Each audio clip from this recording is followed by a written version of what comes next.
Your view of God will determine your view of life, or your view of life will determine your view of God. If God is your reference point, then you will be able to make sense of that which has no sense. If your circumstances are your reference point, then you will neither be able to make sense of life or God, because you have an inverted view. The second most important truth you could ever learn as a Christian is what I want to speak to you about. I say the second because the first thing that you need to learn is salvation by faith in Christ. Becoming a Christian is the first thing. Nothing can preempt that as the first understanding. To understand and respond to the gospel is of first importance. Paul says that in 1 Corinthians 15, of first importance, I declare to you the death and resurrection of Jesus Christ. But second to that is your understanding of the sovereignty of God. If you do not understand the sovereignty of God, then you will not be able to make sense of life. Most of us have lived long enough to know that life throws curveballs. Life is full of the unexpected. Life is full of pain and problems. Life is bittersweet, sometimes bitter, sometimes sweet, sometimes both. Your view of, and therefore response to, the sovereignty of God will determine your ability to cope with the confusion of life. Let's make sure we're on the same page. Let me define for you what I mean by the sovereignty of God. I'm simply saying that God is the absolute ruler and controller over all of his creation. Sovereignty simply means to rule over, to reign over, to be in control over. To say that God is sovereign, which speaks of his kingship, his kingly role, is to say that there is nothing that happens over which he is not in control. That control is either manifested either by direct causation, he makes it happen, or by consciously allowing it to happen. He either controls it, he says, that's what I want to happen, so it happens, or he says, that's not what I want to happen, but I'm going to let it happen because I'm going to use it for what I want to happen. You cannot have a sovereign God and have luck.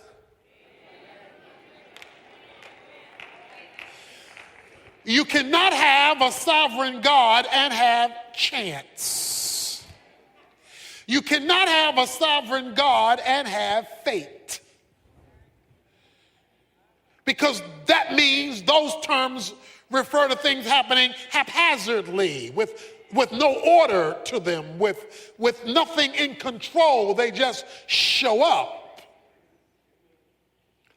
God's sovereignty says that things don't happen, things are under control when they're out of control. Or I like the way Ephesians 1:11 says it, that God does everything after the counsel of his own will. Everything.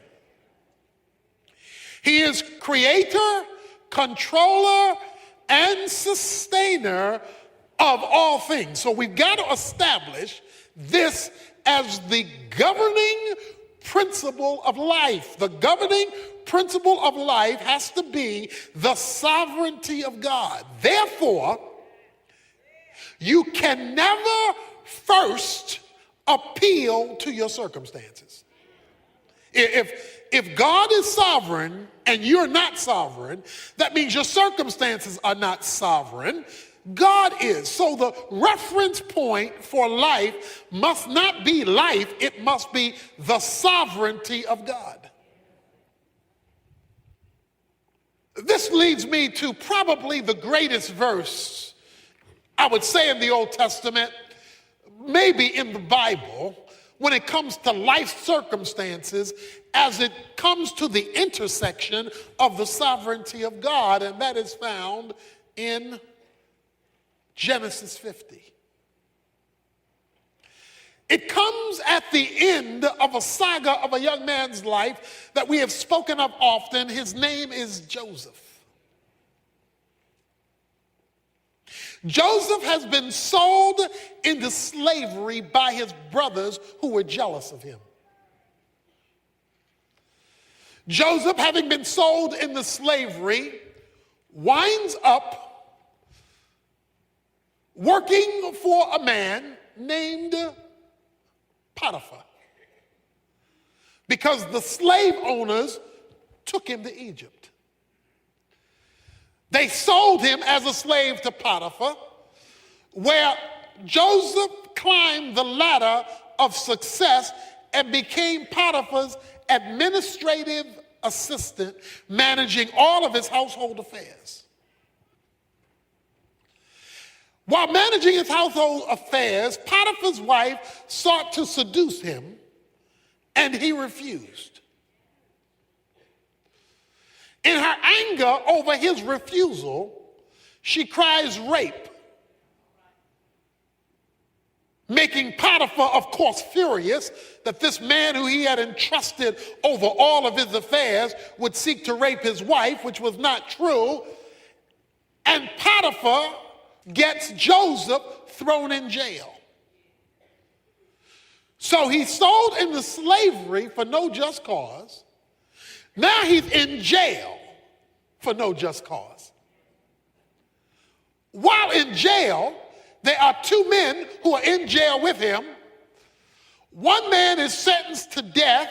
One man is set free. Joseph says to the man who's set free, "Remember me to Pharaoh." Remind him I'm still here. The man who he talks to forgets. He's free. He's not remembering nobody else. And now he is now forgotten. This is 12 to 13 years of events I just described for you. Every time it looked like he was going up, zoom, he went down. You talk about it's not fair. Joseph could say, this is not fair. Pharaoh has a dream he can't interpret, that he doesn't understand. And I'm covering a number of chapters in the book of Genesis, a story that is riveting. He comes to a place where he has this dream he can't interpret, and then the man in jail remembers. There was this dude in prison who was good at this stuff. He could interpret dreams. And since nobody can tell you what this dream meant, maybe you ought to call on him. I think his name was Joseph. Joseph is summoned up to Pharaoh. Pharaoh tells him the dream. And Joseph says, this is the interpretation. There will be 7 years plenty. There will be 7 years famine. In order to get ready for the 7 years famine, you're going to have to store from the 7 years plenty. Pharaoh was so awed by Joseph's ability to interpret dreams. He took him from the outhouse to the White House. Joseph, in one day, becomes the second in command in Egypt. Over 12 years of pain is overturned in one night. I mean, he couldn't have climbed that ladder as a Jew in 12 years if he had applied for the job and worked at it. But through a supernatural lucky opportunity, he is placed second in command in a foreign land that are not his people. Through a series of events that is literally Hollywood. It's a Hollywood kind of story. His father and 11 brothers are caught in this famine. And the only place you can get food is Egypt. Egypt, because of the interpretation of the dream, has all this extra storage. So the only place you can get food is you got to go to Egypt. So the brothers make their way up to Egypt. I'm going somewhere with this, stay with me. They make their way up to Egypt to request food. Joseph recognizes these are the boys that sold me into slavery. These are my brothers. But they did not recognize him. Of course, years have passed. Last time they saw him, he looked like one of them. Well, he living large now. Things have changed. They don't know who he is. He knows who they are. Joseph does a number of things in the story to force them not only to come for food, but to come back. One thing he did was say, well, you leave your younger brother with me. By the way, how's your father doing? So he getting all the info, all the intel. The brothers come back. They are gathered in the room with him. Joseph must say, hold on for a minute. And he turns aside and goes outside and weeps. He's bawling like a baby. In fact, 5 times in the story of the saga with Joseph and his brothers, it says, and he wept bitterly. A lot of reasons for the tears. One, seeing his brothers again. One, remembering what they did. I mean, it was a whole series of events. In chapter 45, you have to turn there yet. I'm going to show you something there in a moment. In chapter 45, when the brothers are standing before him, Joseph clears the room. Of all the Egyptians, he says, all you folks leave, and you folks leave me here alone with these men. Because the one they sold into slavery is now in charge. You know, what goes around comes around. It ain't over till it's over. In chapter 50, the brothers saw that their father was dead. Jacob is now dead, the father. And they are terrified. What if Joseph should bear a grudge against us and pay us back in full for all the wrong we did to him? What if? As long as daddy was alive, out of respect for daddy, he withheld his hand. But now daddy ain't here to hold him back. What if he now is going to get even? So they concoct a story. They make up a story in verse 16 that your father charged before he died. Daddy told us to tell you.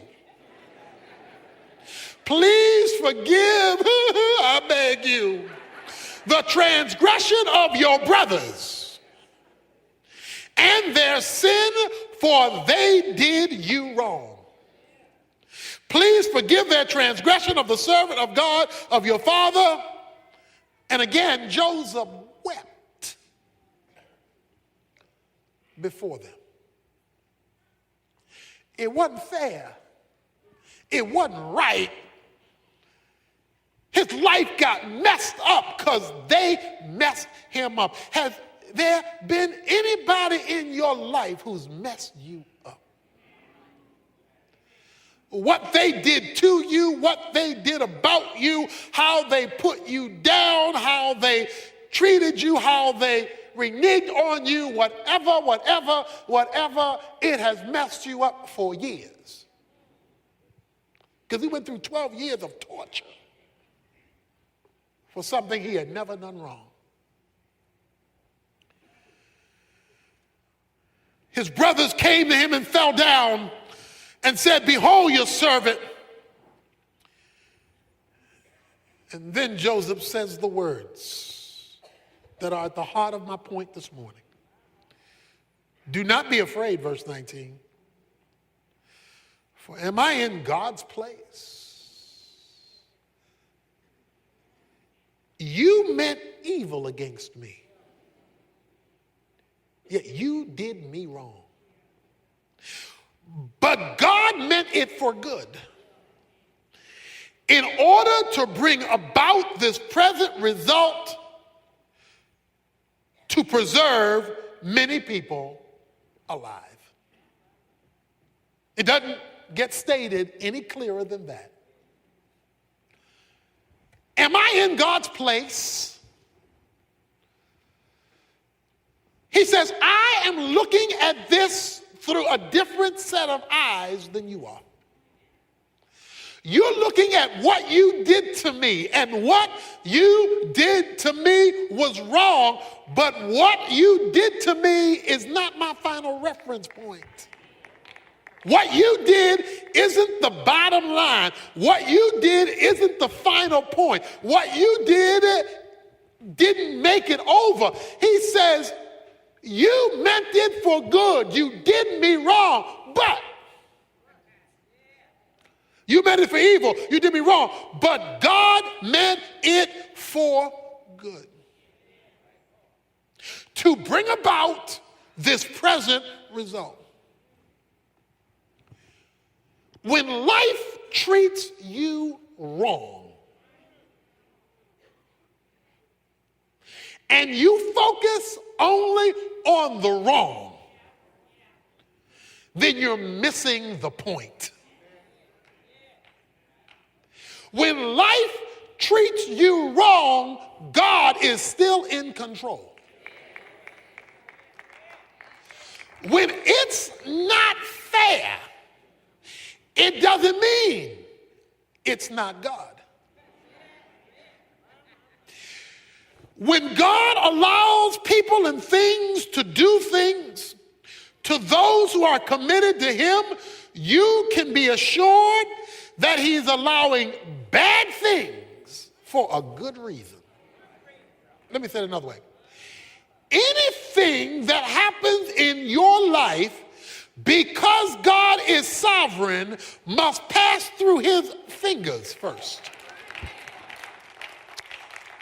God has the power to stop it, reverse it, correct it, kill it. If he didn't, he wants to use it.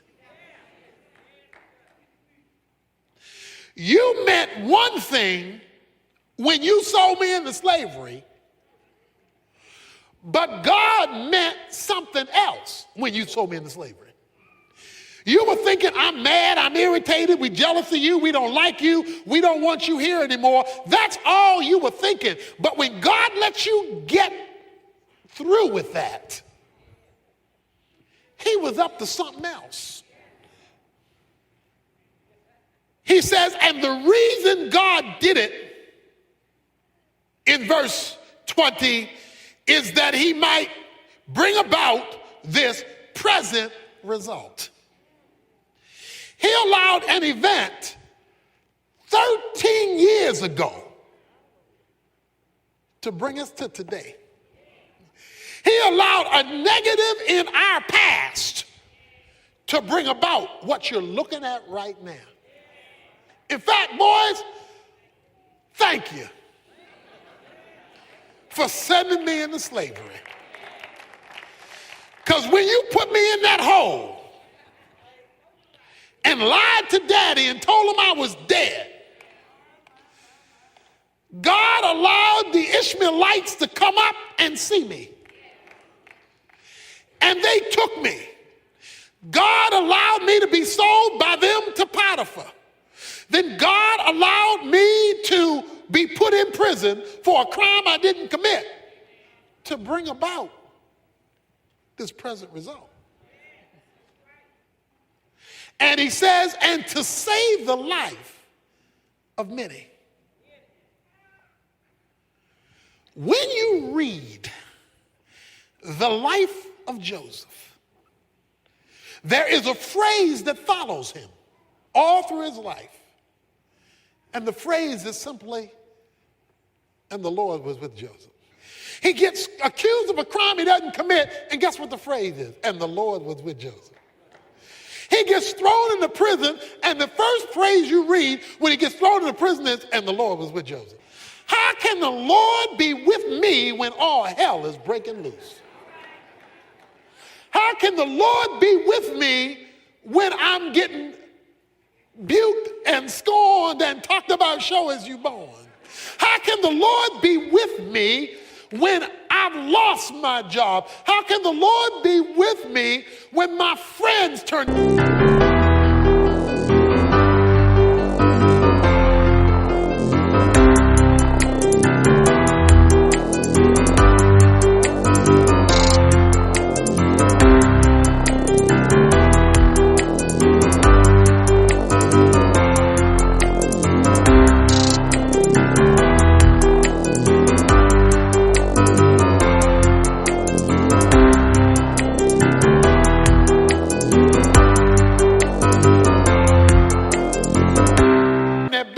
me? How can the Lord be with me when my finances aren't where they ought to be? How can the Lord be with me? The Lord can be with you when things are against you because God is looking at where you're going, not where you are.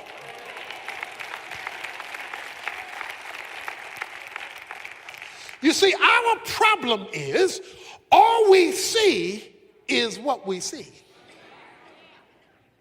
And if what we see we don't like, then our first question is to indict God, where are you? Unless you understand God is sovereign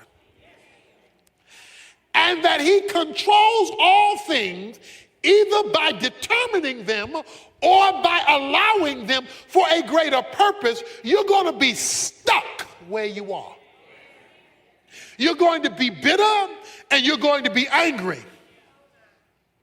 God is so big. Let me tell you how big God is. The Bible says that God holds the world in the span of his hand. Now, the span of your hand is simply to open your hand and to measure the distance from your thumb to your pinky. That is the span of your hand. He wants you to know how big God is. He says God is so big that the whole world fits between his thumb and pinky of one hand. Now, if the whole world fits between the thumb and pinky of God, he don't need his arm, he don't need to grab it, he don't need his feet to hold it up, he don't need all that. All he needs is one hand, and the whole world fits there. See, what we have to understand is God is bigger than the sum total of his creation. He is not part of the creation. He is bigger than the creation. However, he is involved in the detail. This same God who controls everything from the palm of one hand is the same God who doesn't miss a sparrow when it falls to the ground. So he is big enough to run everything and yet detailed enough to miss nothing. He did not miss what happened to you. But because Joseph had a view of God that transcended his circumstances, He could interpret his circumstances in the light of who God was. And God is so big that his plan can incorporate bad. He is so big, God can't do bad. God doesn't promote bad, but God can use bad for his plan. One of the proofs or tests of your spirituality is whether you see the hand of God when you're looking at the hand of man. I hope you didn't miss that. One of the tests of your spiritual progress is whether you see the hand of God when you're looking at the hand of man, especially when the hand of man is negative. Yeah, you get your praise on when the hand of man is good.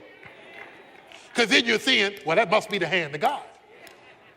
But when the hand of man is bad, if you are a spiritual person, you're watching the hand of God, using the hand of man in its evil, in spite of its evil.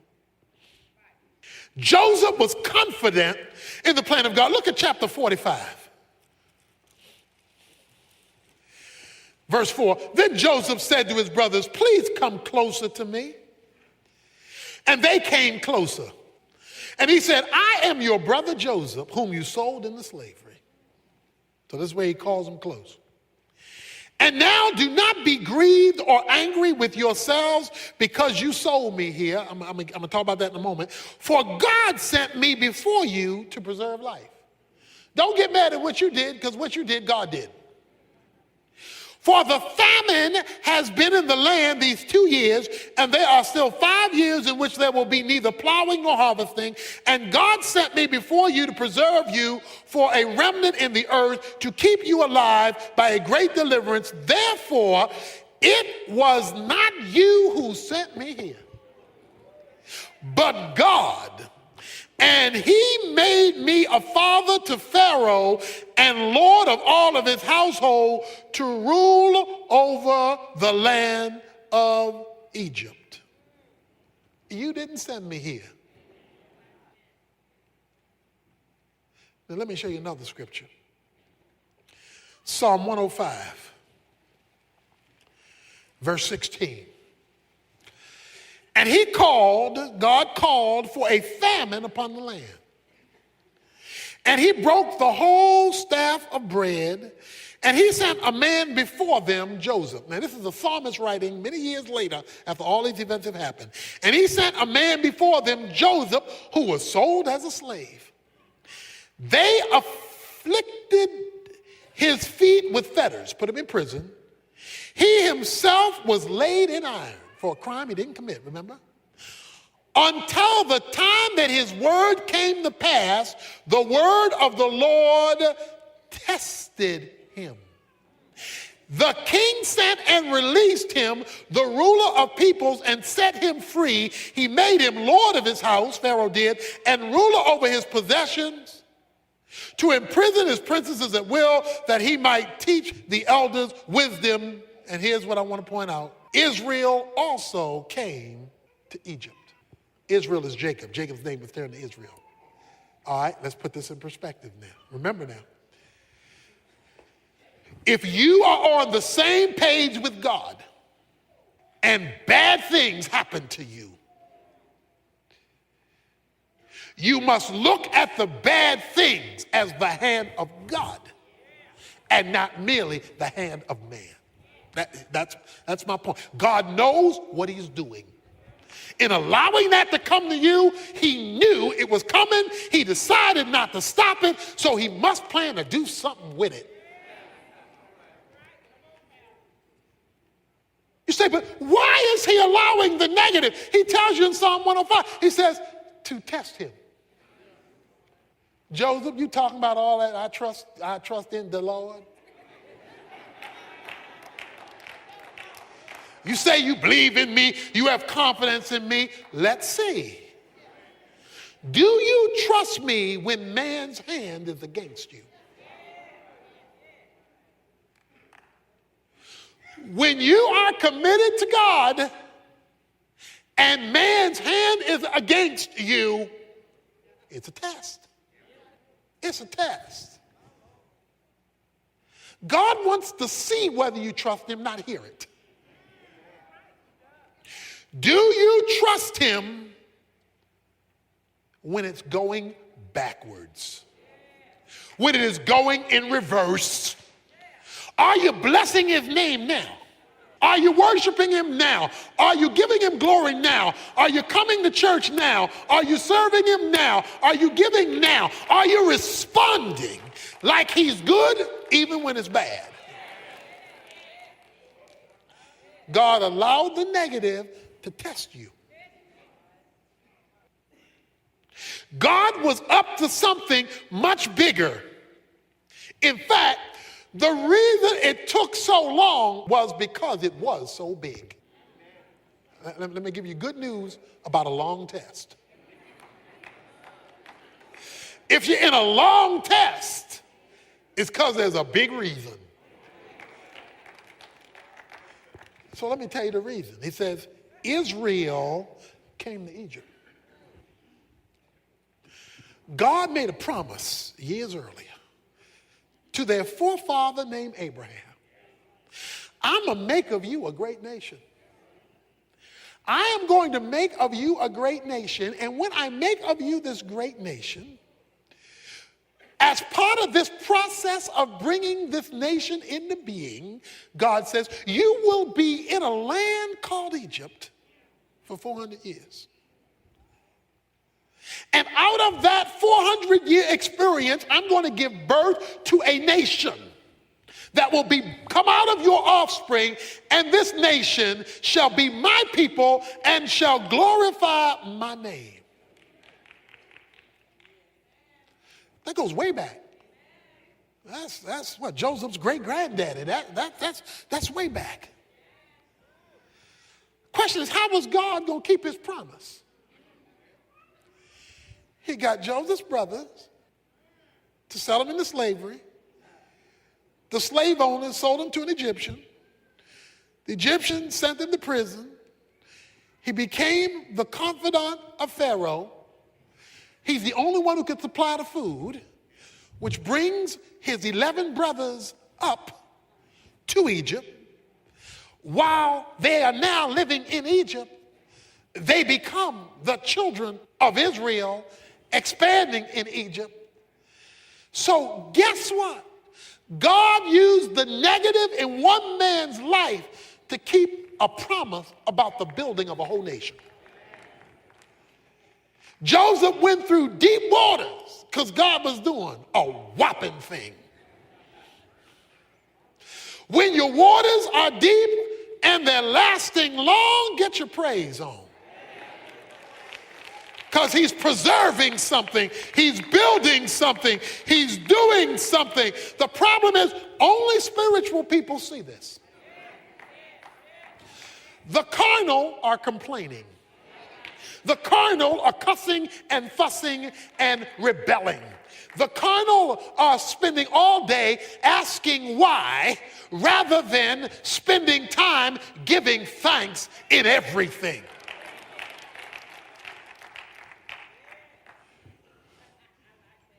God is up to something.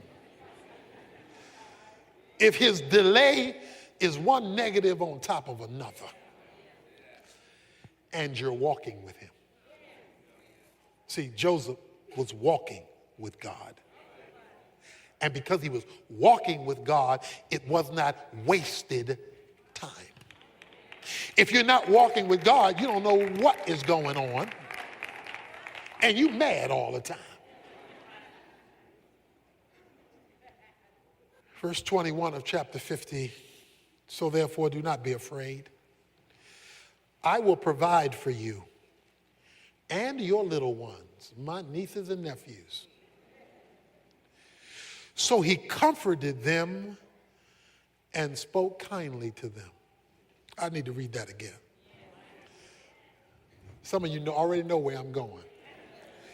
So therefore, do not be afraid. I will provide for you and for your little ones. So he comforted them and spoke kindly to them. When you have God's point of view, you can relate to people who hurt you differently.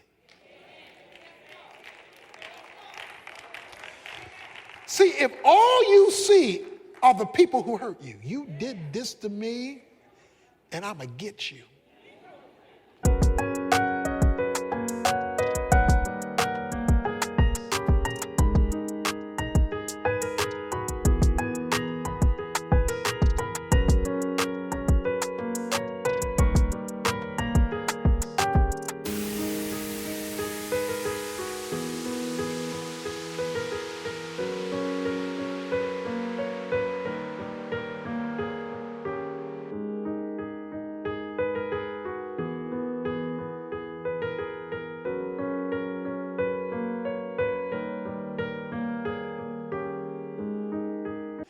All that's telling me is you didn't see the hand of God. You thought that was all about what they did. But because Joseph never lost sight of the hand of God, when they repented, yes, they repented. They said, we were wrong. We're sorry and we are scared.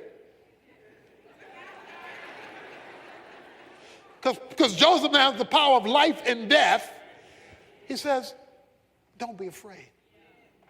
I not only forgive you, I'm going to take care of you. I'm going to comfort you.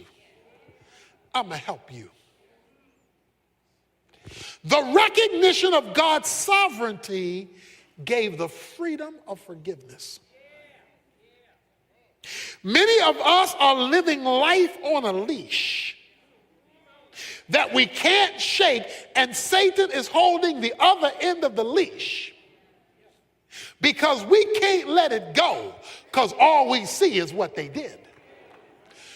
Because we do not have the eyes of God, we do not see what God was doing in allowing it, even though we were not at fault. Many of us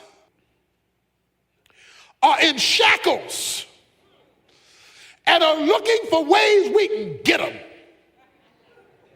I'm going to get them. Let me show you 1 Peter 3:9.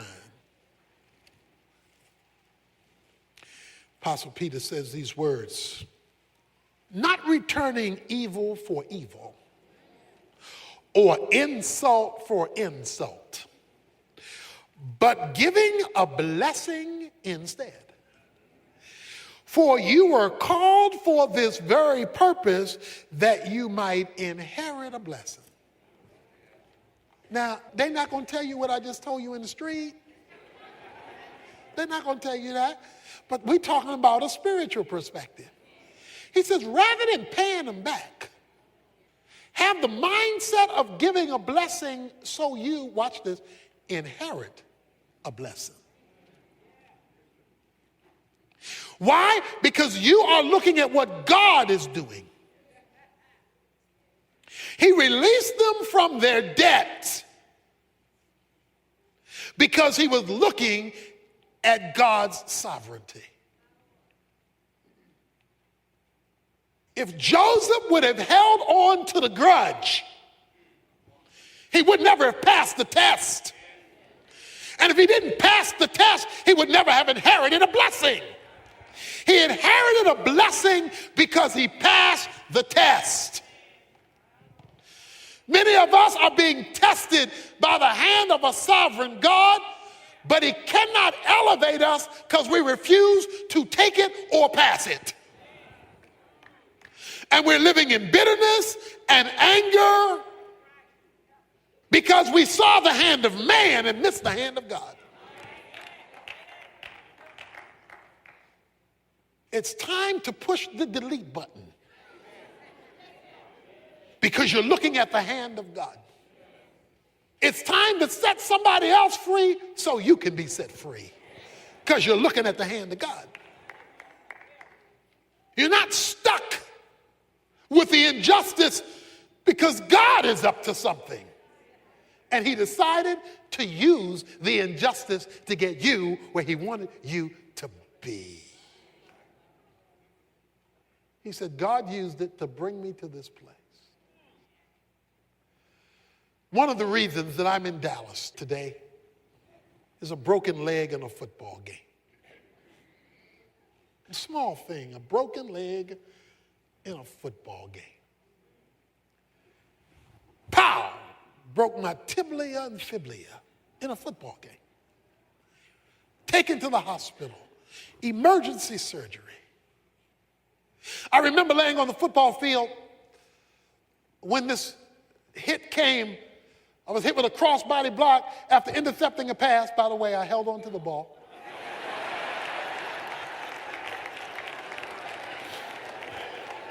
Just want to get that straight. I'm not a punk. I held on to the ball.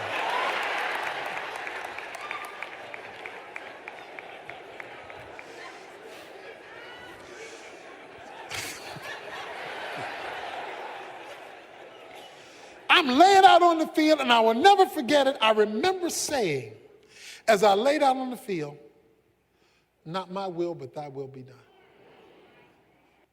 Because like football was everything to me. I mean, I lived for football. But that produced a series of changes that led me to Bible college, where I met a professor who encouraged me to come to Dallas Seminary, where I met a professor who challenged me to start a church. And so we are here, as Joseph said, in this place. God wanted me in this place.